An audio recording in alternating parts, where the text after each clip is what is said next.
Movie producer Gail Katz has acquired the TV and film rights for the very popular board game Settlers of Catan, or Catan, depending on how you pronounce it.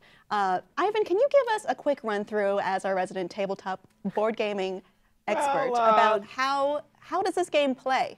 Well, just to anyone who hasn't played yet. It's minus Monopoly, it's the most sold board game, period, end of story. 22 million copies have been sold all across the world with a couple of different variants. The game's played like this. You basically are competing for limited resources in the fantasy world of Catan, in which you are on an island and you are working with the resources in order to build your settlements and structures.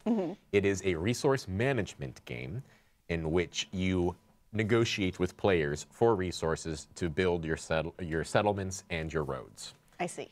Obviously, the perfect capacity to make sound super interesting. It's really got a dramatic storyline if you think about it. Television show, you know, or building a movie. settlements and resource management and allocation and diplomacy among players is a perfect cinematic storyline, in my opinion.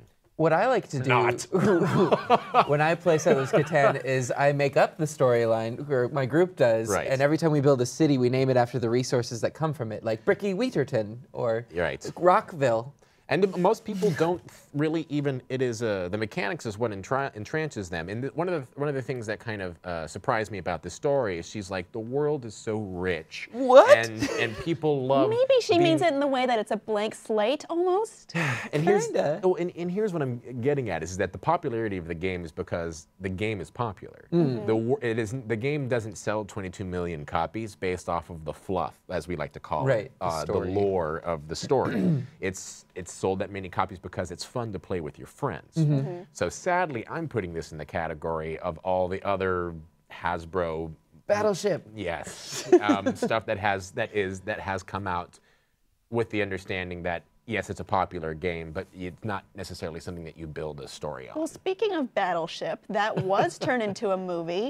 It was a lot of extrapolation as to what was going on with the sinking battleships and the aliens and Rihanna. And aliens. Aliens. So do you think Settlers of Catan would face a similar treatment? Even reading this article, the way that she described her interest in it was like, oh, my college kids thought this was so much fun and popular. So that means I don't understand this. Right. That means I don't understand this. And if you look at her track record, she doesn't have like a fantasy-based. Worked on The Perfect Storm and Air Force One. She's currently working on Pawn Sacrifice, a Cold War era drama based on the chess legend Bobby Fischer, starring Tobey Maguire. Xander's got a good point. Yeah, it's not like she's worked in the fantasy world before. Everything, it seems like, been militaristic. I don't think this would be made fantasy. Like, I think it would be, honestly, if I had to guess, I would say it would lend closer to what Game of Thrones does in terms of like setting. I don't know if there's a world for that. I know. I disagree. I'm just going off of the "this is popular, so let's do it" motto. That seems to be.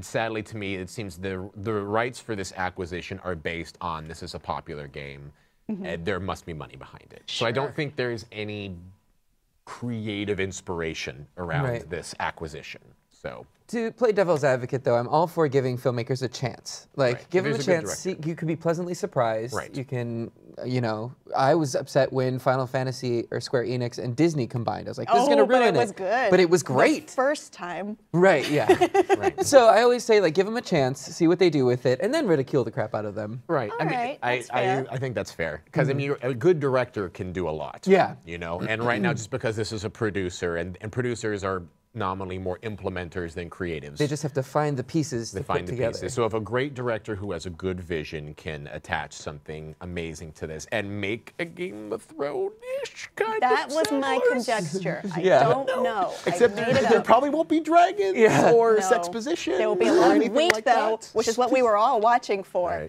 The wheat. So let's play devil's advocate, tier devil's advocate, and not give them a chance. Do you think this would be good?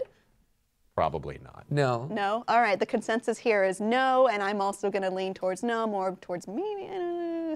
What do you think, audience? Do you think this would make for a good movie or television series? Let us know below in the comments, and please be sure to subscribe.